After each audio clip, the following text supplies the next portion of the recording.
Hello दोस्तों, राधे राधे। मैं माला प्रजापति हमारे यूट्यूब चैनल में सभी दर्शकों का स्वागत करती हूँ, अभिनंदन करती हूँ। आज मैं एक बहुत ही प्यारा कहरवा नाच गीत लेकर आई हूँ। अगर आप सभी को अच्छा लगे तो प्लीज लाइक करना, कमेंट करना और मेरे चैनल को सब्सक्राइब करना।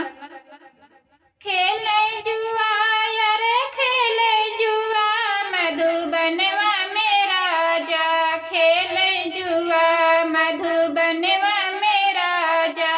खेले जुआ खेले जुआ यारे खेले जुआ, मधुबनवा मेरा जा।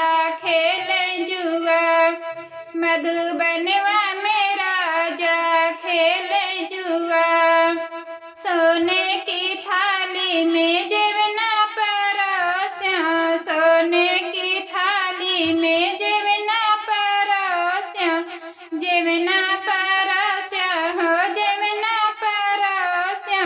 सोने की थाली में जेवना परोस्या, अरे जेवना ना जे मैं उड़ा मैं धुआ, मधुबनवा मेरा जा। खेले जुआ मधुबनवा मेरा जा। खेले जुआ खेले जुआ यारे खेले जुआ, मधुबनवा मेरा जा। खेले जुआ मधुबनवा मेरा जा। खेले जुआ लोटा गिलासी में गेरुआ घोराया, लोटा गिलासी में गेरुआ घोराया, गेरुआ घोराया हो गेरुआ घोराया।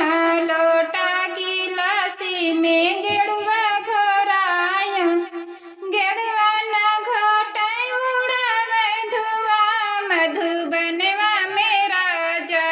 खेले जुआ मधुबनवा मेरा जा। खेले जुआ खेले जुआ यारे खेले जुआ, मधुबनवा मेरा जा। खेले जुआ मधुबनवा मेरा जा। खेले जुआ लवंगा इलायची कबीरा जराया, लवंगा इलायची कबीरा जराया, बीरा जराया हो बीरा जराया।